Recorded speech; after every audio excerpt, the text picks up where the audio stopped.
시작하면서 3월의 주제가 뭐라고 말씀을 드렸죠? Shout to the world. 네, 세상을 향해 외치라. 뭐 이런 영화 제목도 있었었죠. 세상의 중심에서 사랑을 외치다. 뭐 조금 나왔는데 어쨌든 우리가 세상 속에서 우리의 외침이 어떠해야 하는가를 좀 살펴보려고 해요. 지난 2월에는 주제가 우리가 속한 공동체에서의 우리의 삶이 신앙이 어떻게 드러나야 하는지를 조금 지역적으로 살펴봤다면 이번엔 조금 더 넓혀서 우리 주변이뿐만 아니라 세상으로 작게는 국내에서 또 세계 속으로 우리의 삶의 신앙이 한계를 넘어 어떻게 선포되어야 하는지를 좀 살펴보려고 해요. 그래서 그 시작이 바로 오늘 첫 주일이고요. 오늘은 그 시야를 열어보기 위해서 다르게 보기를 여러분에게 권면드립니다. 지금까지와는 다르게 생각하고 다르게 보는 것을 추천해 드리는데, 스페인의 철학자 한 사람이 이렇게 말을 했어요. 관점만큼 많은 현실이 있다. 관점만큼 많은 현실이 있다. 무슨 뜻일까요? 관점은 보는 것이죠. 어떻게 보느냐, 사람마다 각기 다양한 관점이 있어요. 그렇죠? 똑같은 현실에 똑같은 상황을, 똑같은 물건을, 똑같은 사람을 바라보면서도 다르게 평가하는 이유는, 다르게 판단하는 이유는 관점이 다르기 때문이에요. 이 철학자는 그걸 말을 한 거예요. 관점만큼 다른 현실이 있다. 보는 것에 따라서 우리의 현실이, 우리의 삶이 달라진다는 것을 지적한 것입니다. 그러니까 우리가, 저와 여러분은 지금 동일한 시간과 공간을 살아가고 있죠. 어쩌면 우리가 보는 것은, 보는 피사체는 동일하지만 그것을 어떻게 바라보느냐에 따라서 이 동일하게 주어진 현실이 다르게 다가오고 다르게 작용할 수 있다는 거예요. 그래서 여러분에게 권면드리기는 그 관점에 대한 이야기, 여러분이 지금까지 보아왔던 그것들을 지금까지와는 조금 다르게 보기를 권면드리는 것이고, 오늘 성경에 보면 바로 그렇게 다르게 보았던 사람, 즉 지금까지 쭉 지내왔던 현실과 상황을 다르게 뒤집어 봄으로 인하여 무언가 또 다른 세상, 또 다른 현실, 또 다른 기적과 같은 일들이 펼쳐지는 것을 우리가 성경 사도행전 3장에서 보게 되는 거예요. 사도행전 3장에 나타난 인물들, 베드로와 요한, 또 다른 인물을 통해서 그 이야기를 보기 원합니다. 오늘 본문을 함께 읽어보도록 하겠습니다. 저와 여러분 한 절씩 교독하시고 마지막 10절은 함께 읽겠습니다. 제9시 기도 시간에 베드로와 요한이 성전에 올라갈새 나면서 못 걷게 된 이를 사람들이 메고 오니 이는 성전에 들어가는 사람들에게 구걸하기 위하여 날마다 미문이라는 성전문에 두는 자라.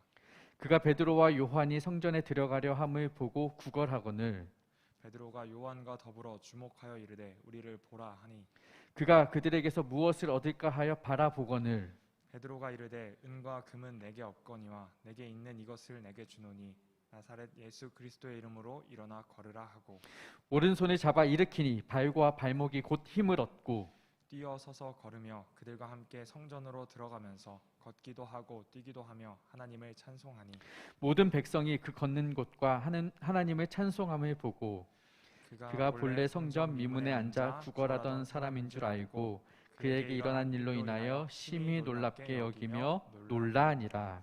아멘.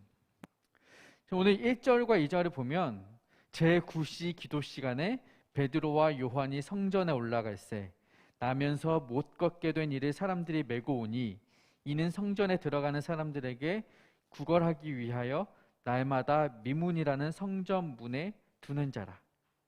지금 시간적으로는 매일 유대인들이 기도하는 시간이에요. 정해진 시간에 그들은 기도해요. 베드로와 요한도 정해진 시간에 따라서 지금 기도하러 성전에 올라가던 시간이었죠. 그러니까 모든 남성 유대인들이 기도하러 올라가는 자리였으니 사람들이 매우 많이 북적거리는, 몰리는 시간이었을 거예요. 베드로와 요한뿐만 아니라 많은 사람들이 몰렸을 것이고, 뿐만 아니라 여기에는 또 다른 한 사람이 이 자리에 참여했는데 바로 나면서 못 걷게 되니. 태어나서 지금까지 걸어본 적이 없는 사람이에요. 그리고 그는 지금 어떻게 이 자리에 왔느냐? 누군가의 도움을 받아서 들려서 이 자리에 왔고요. 성전 미문 앞에 앉아 있습니다. 성전 미문. 쉽게 말하면 목 좋은 자리 골라 잡은 거예요. 구걸하기에 좋은 자리. 사람들이 많이 들락날락거리는 문전 앞에 서서 사람들에게 구걸하기 쉽도록, 사람들이 글을 잘 발견하기 쉬운 그 자리에 영업 준비하고 있는 것이죠. 딱 준비를 마쳤어요. 채비를 마쳤고 그때 사람들이 몰려왔고 마침 베드로와 요한도 그 자리에 온 거예요. 3절에 보니까 그가 베드로와 요한이 성전에 들어가려 함을 보고 구걸하거늘. 역사적인 만남이죠. 이 안진뱅이와 그리고 베드로와 요한이 마주치는 것입니다. 그때 이 성전 미문에 앉아있던 거린이 안진뱅이가 어떻게 하냐면 베드로와 요한을 바라봅니다. 보는 거예요. 여기서 보는 것이 시작이 됩니다. 그럼 이 사람은 왜 이 베드로와 요한을 보았을까요? 이 거린이, 이 안진뱅이가 베드로와 요한을 바라보았던 이유는 뭐예요? 단 한 가지예요. 뭐겠어요? 한 푼 줍쇼예요. 나 좀 도와주십쇼예요. 나의 이 불쌍한 처지를 보고 좀 도와달라. 이거죠. 그러니까 이 사람은 돈 한 푼 얻는 게 유일한 목적이에요. 다른 건 기대하지도 않아요. 그냥 나에게 이 사람들이 동냥해 주어서 오늘 집에 내가 갈 때 진짜 뭐 굽네 치킨 한 마리 사가는 것, 그것 하나면 너무나 기쁘고 행복한 일이 이 거린에게는 유일한 목적이고 소망이었을 것입니다. 그런데 이 거린에 대해서 조금 더 자세히 설명하죠. 2절에 보니까 이 거린은 날마다 성전 미문에 출근했어요. 날마다. 하루 이틀 나온 게 아니라 지금까지 매일매일 이곳에 앉아있던 사람이에요. 그러니까 하루 이틀 구걸해 본 적이 아니니까 여러분, 구걸하는데 도 같은 사람이죠. 무슨 말인지 알겠어요? 구걸을 한두 번 해본 솜씨가 아니라는 거죠. 기술적인 구걸이 있다는 거예요. 지나가는 사람의 행색만 보아도, 옷차림만 보아도, 눈빛만 보아도, 걸음걸이만 보아도 이 사람이 나를 도와주겠구나, 안 도와주겠구나 딱 눈치를 챌 수 있는 정도의 기술이 이 사람에게 있었을 거라고요. 그렇지 않았을까요? 그런데 이 사람이 지금 누굴 보았느냐면 베드로와 요한을 본 거예요. 베드로와 요한을 보았다라는 것은 베드로와 요한 이 사람이 좀 나를 도와줄 수 있을 것 같은데 라는 무언가 조금의 기미, 희망, 틈이 엿보이지 않았을까요? 본 거죠. 본 거예요. 그렇게 보니까 4절에 어떻게 나와요? 베드로가 요한과 더불어 뭐 했다고요? 주목하여 이르되. 이 거린이 베드로와 요한을 보았고 베드로와 요한은 이 거린을 주목하여 보았어요. 서로의 시선이, 서로의 바라봄이, 서로의 관점이 교차하는 순간이죠. 거린은 베드로와 요한에게 구걸하기 위해 바라보았고 베드로와 요한은 또 그 거린을 바라보아요. 왜 바라보았을까? 왜 주목하였을까? 다르게 보기죠. 다르게 보기. 자, 무슨 말이냐면 이 베드로와 요한이 이 거린을 처음 보았을까요? 처음 보았을까요? 베드로와 요한이 이 거린, 이 안진뱅이를 처음 보았을까요? 결코 아닐 거예요. 왜요? 베드로와 요한은 때마다 시마다 매일같이 기도하러 이 성전에 왔을 것이고 이 거린 또한 매일같이 날마다 구걸하러 나왔으니 그들은 매일 마주쳤을 거예요. 매일매일. 그런데 오늘 특별하게 베드로와 요한은 이 안진뱅이를 주목하여 보는 거예요. 이전까지는 그러지 않았는데 주목하는 거죠. 다르게 보는 거예요. 왜 그게 가능했을까? 이전까지는 주목하여 보지 않았는데, 이전까지는 제대로 눈길조차 주지 않았는데 왜 갑자기 베드로와 요한은 이 사람을 주목했을까? 그 이유가 바로 사도행전 바로 앞장에 2장에 기록이 되어 있습니다. 2장에서 무슨 일이 벌어지냐면 성령 강림 사건이 일어나요. 성령님께서 이 땅에 임하신 것이죠.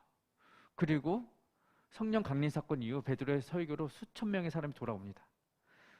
그러니까 지금 베드로에게 무슨 일이 일어나냐면 성령 충만, 성령 임재, 성령 내주하는 사건이 일어나는 거예요. 지금 베드로 안에서 누가 일하고 계시느냐? 성령님이 일하고 계시는 거예요.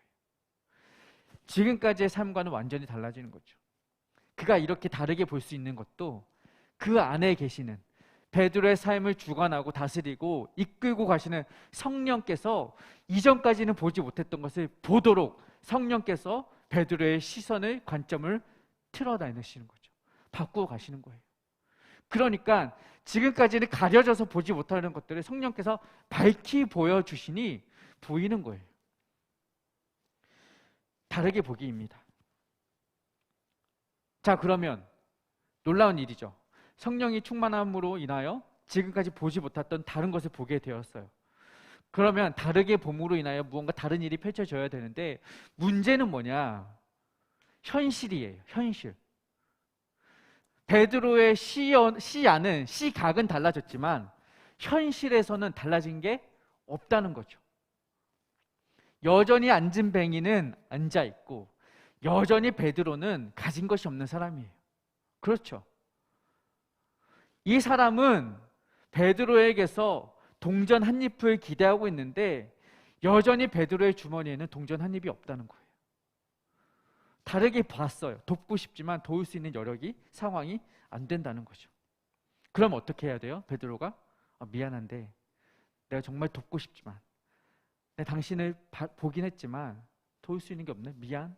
쏘리 하고 지나가야죠. 없습니까? 어떻게 가야 되는 거예요. 그런데 어떻게 하냐고요? 주목했다니까요. 그냥 가지 않고 도울 수 있는 것이 없는데도 불구하고 주목하고 집중한다니까요. 왜 그러냐고요? 왜 그러냐? 현실은 달라지지 않았지만 성령 충만한 사람은 동일한 현실에도 불구하고 태도와 생각과 자세가 달라지는 거예요. 이전까지는 그 현실을 보면서 해줄 수 없었기 때문에 아무것도 하지 않고 그냥 지나가는 태도였다면 이제는 내가 줄 수 있는 것이 없어도 무엇을 줄 수 있을까? 어떻게 할 수 있을까를 고민하기 시작하는 거죠. 내가 이 사람을 위해서 어떻게 해야 할까? 어떻게 해야 할까? 답을 찾으려는 거예요.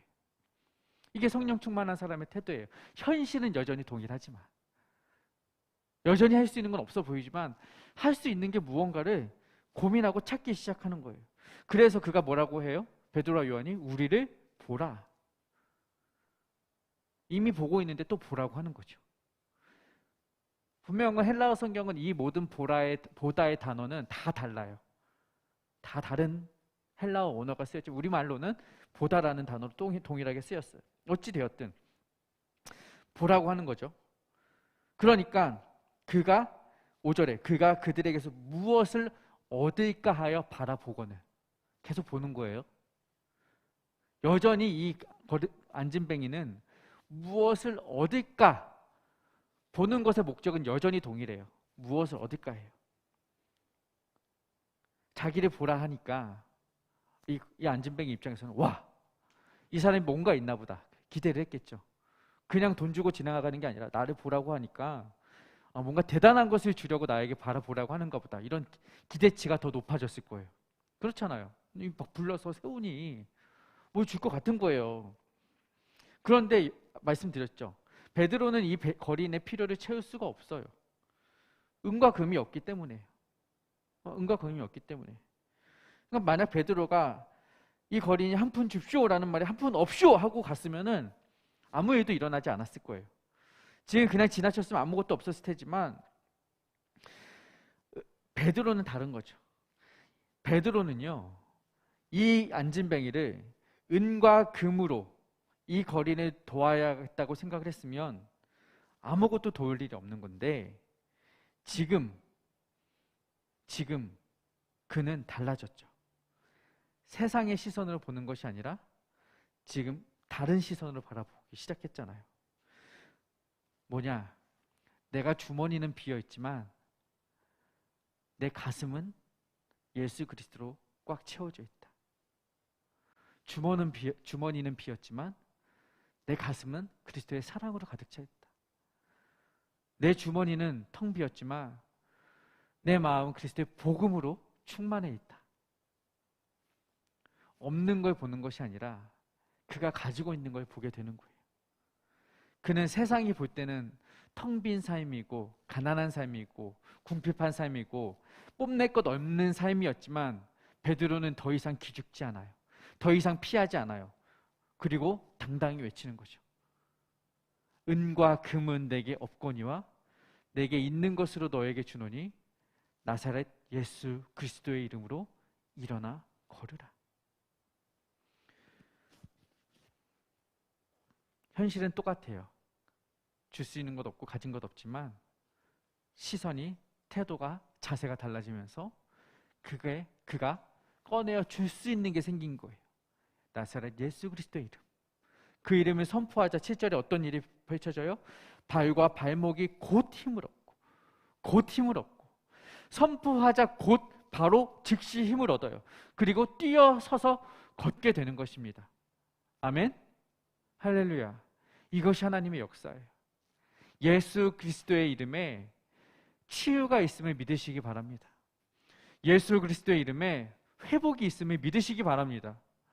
예수 그리스도의 이름에 구원이 있음을 여러분 믿으시길 축복합니다. 그것이 실제로 그리스도의 역사이고 그리스도의 일하심이고 하나님의 내주하심입니다. 그래서 베드로가 사도행전 4장 12절에 뭐라고 선포하냐면 다른 이로서는 구원을 받을 수 없나니 천하 만민 중에 구원을 받을 만한 다른 이름을 우리에게 주신 일이 없습니다.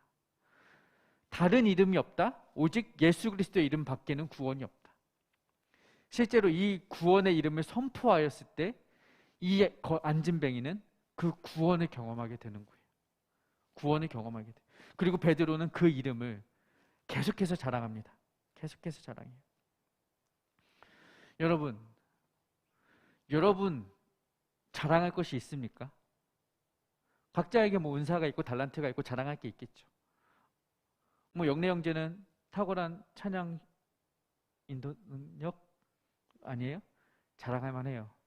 큰 키 자랑할 만하죠. 아연점이 가지고 있는 달란트 자랑할 만하죠. 손주자매 다 자랑할 것이 있는데 저도 자랑할 게 있어요. 저는 키는 작지만 엄청 잘 까불어요.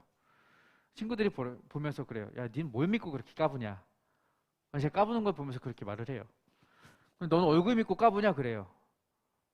애들이 인정하는 거죠. 나의 얼굴 잘생김을 인정하는 거예요. 그러면 제가 대답을 해요. 아니, 나는 얼굴 믿고 까부는 거 아니야.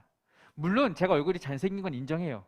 그러나 얼굴 잘생김보다 잘생긴 얼굴보다 더 자랑할 만한 것이 저에게 있기 때문에 까부는 거예요.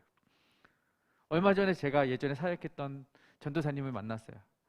제가 그때도 10여 년 전에도 엄청 까불고 다녔어요. 지금부터 얼마나 더 까불었겠어요.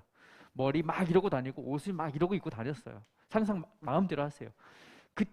그런데 그 10년 후에 그 전도사님이 저에게 하는 말은 그때 목사님이 그렇게 하실 수 있었던 이유가 있었던 것 같아요. 자신감이 있었대요. 제가 그렇게 까불고 자신 있게 다닐 수 있었던 이유는 뭐냐? 잘생겨서가 아니에요. 물론 잘생겼지만 그보다 더 큰 자랑거리는 내 안에 예수 그리스도가 있기 때문에 저는요. 내가 이 모든 것을 하는 이유가 예수 그리스도였기 때문에 그렇게 한 거예요. 제가 그때 청소년 사역을 하면서 머리를 막 이렇게 하고 다녔던 이유는 이렇게 해서 청소년들이 나하고 조금이라도 소통할 수 있으면 나에게 말 한마디라도 걸 수 있으면 나는 나의 외모를, 나의 얼굴을, 나의 헤어를 사역의 도구로 쓰겠다였어요. 저 지금 멀쩡하잖아요. 그렇죠? 멀쩡해요? 안 멀쩡해요? 멀쩡해요. 멀쩡하다고 생각을 해요. 이래도 된다고 생각하니까. 그러니까 저는요. 내 안에 있는 예수 그리스도를 선포하기 위해서 저를 도구로 썼다. 그래서 나는 까불어도 된다. 이렇게 생각을 한 것이죠. 무슨 말씀을 드리고 싶은 것이냐? 여러분 안에 뭐 자랑할 거리가 뭐가 있는지 한번 생각을 해보세요.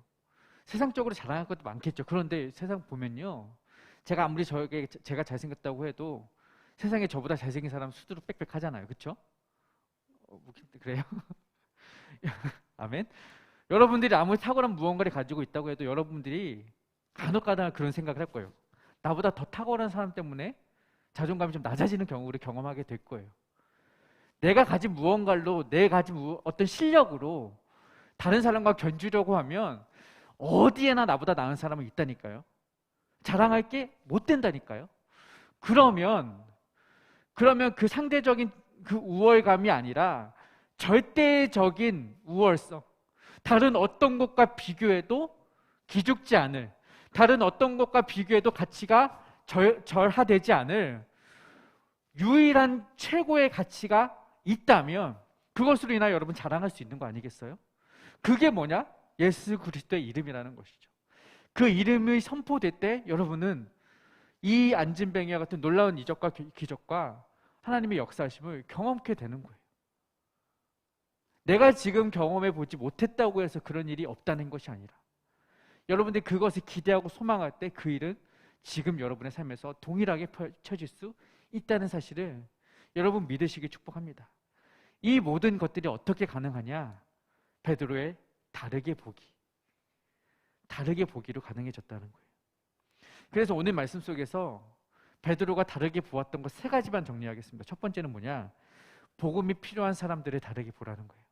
다른 사람들을 다르게 보십시오. 베드로가 다르게 보았던 사람은 바로 그 안진뱅이였어요. 그 안진뱅이, 사실은 매일 그 자리를 지키고 있었던 사람이고, 아까도 말씀드렸지만 처음 본 것이 아닌 늘상 보던 사람이었는데, 늘상 기도하던 시간이었는데, 매일 마주치던 사람이었는데, 그 전까지는 서로에 대한 바라봄이 없었죠. 의미 있는 바라봄이 없었죠. 그런데 지금은 의미 있는 바라봄, 서로의 시선이 오갔던 것입니다. 4절에 보니까 아까 주목했다고 했죠. 베드로가, 요한이 이 사람을 주목했어요. 주목했다라는 단어, 아까도 말했지만 이 보다라는 단어가 각각 다른 헬라어로 쓰였다고 했는데, 이 주목했다라는 것은요, 아테니조라는 헬라어가 쓰였어요. 근데 테이노라는 이 단어, 어원은 원형의 어원은 테이노라는 단어인데, 주목하다가 자세히 보다라는 의미인데, 이 테이노라는 원형은 뭐냐? 뻗치다, 손을 내미다라는 의미가 있어요. 그러니까 베드로와 요한이 이 주목했다라는 의미는 뭐냐? 손을 뻗쳐서 자세히 보았다라는 의미. 그냥 본 게 아니죠. 그냥 쓱 훑어본 게 아니라, 이 사람 뭐지? 다가가서 자세히 보았다라는 거예요. 이게 필요하다는 거예요. 여러분, 우리의 시선이요, 그들을 향해 주목해야 합니다. 여러분의 손이요, 그들을 향해 뻗쳐 있어야 됩니다. 다른 사람들을 향해서, 지금까지 손을 뻗치지 않던 그 사람들을 향해서, 지금까지 대충 흘겨왔던 그 사람을 향해서 주목하는, 다르게 보기 시선이 필요하다라는 거예요. 우리 주변에 가난과 궁핍에 처한 사람도 얼마나 많습니까? 지금까지는 그저 스쳐 지나왔다면 이제는 주목해 봅시다. 우리 주변에 얼마나 안타까운 사람들이 많아요. 청년들 보면 정말로 어려움 때문에, 관계의 어려움 때문에, 경제적 어려움 때문에 스스로 목숨을 끊는 이들이 얼마나 비일비재합니까? 스스로 옥상에 올라가서 계단에서 몸을 던진 사람들이 얼마나 많아요. 너무 안타까운 거예요. 그들이 왜 그렇게 자신의 생명을 마감해야 해요? 손 뻗어주는 그 한 사람이 없어서 그래요. 그 높은 곳에 올라가서 자신의 몸을 내던지기 일보 직전에 있을지라도 누군가 다가가서 그 사람의 손목을 한 번만 잡아주었다면, 뻗쳐주었다면, 테이노 해주었다면 그 사람의 생명은 그렇게 쉽게 끝나지 않았을 거예요.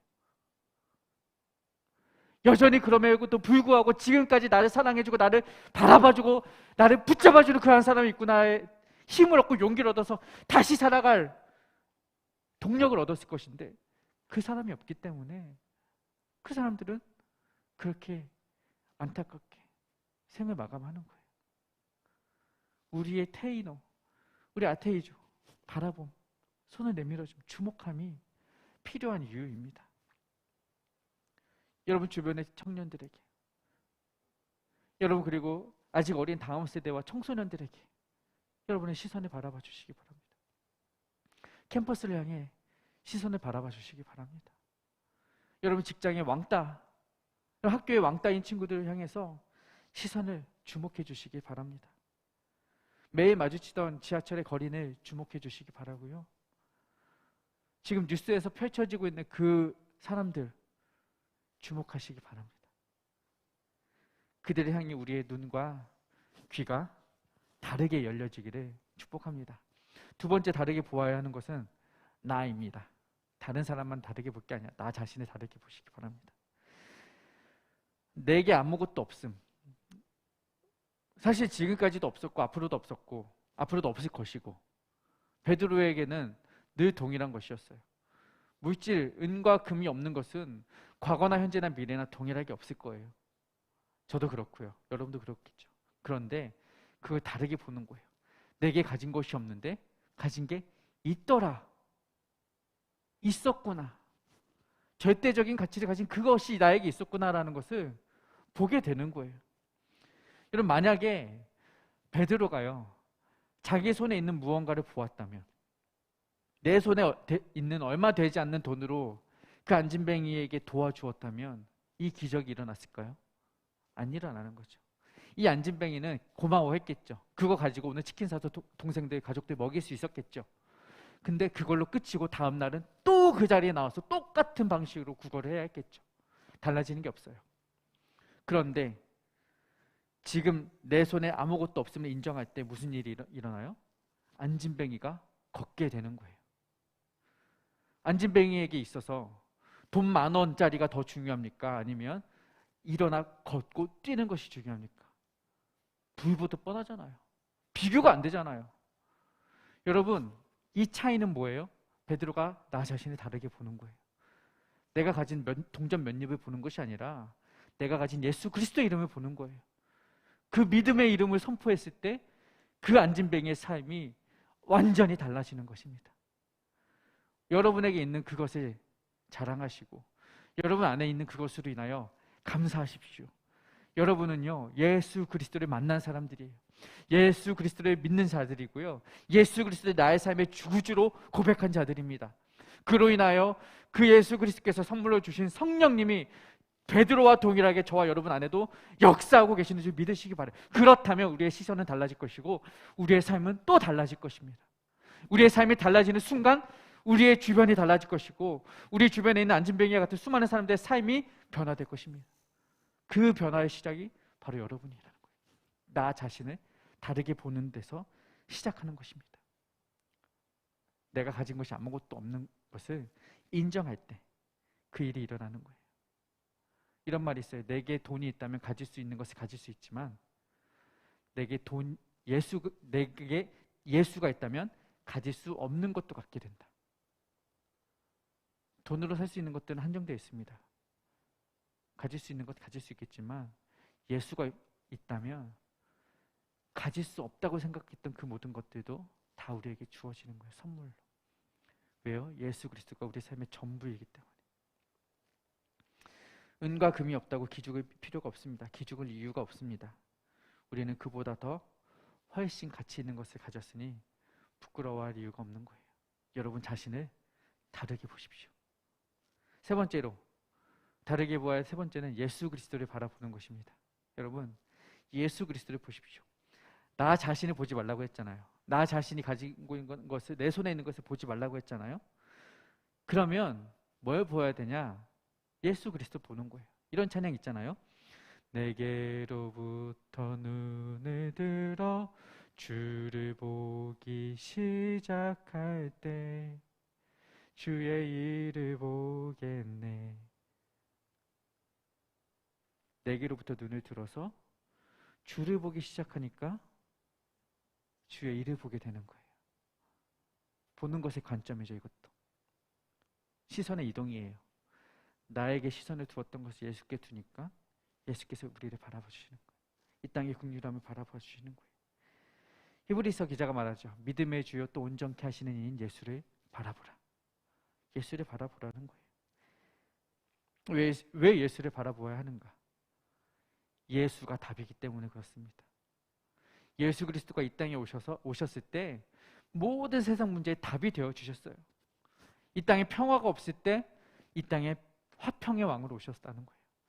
그 땅에 진정한 지도자 리더가 없을 때 예수께서 오셔서 진정한 왕이 되어 주셨다라는 거예요. 이 땅에 약자들과 가난한 자와 고아와 과부들만 남았을 때 예수께서 오셔서 그들의 친구가 되어 주셨다라는 것이죠. 모든 문제의 해답이 예수 그리스도였다는 것을 우리가 보게 되는 거예요. 그러니까 우리가 그분을 바라봐야 되는 거예요. 그분만 의지해야 하는 이유가 바로 거기 있다는 것이죠.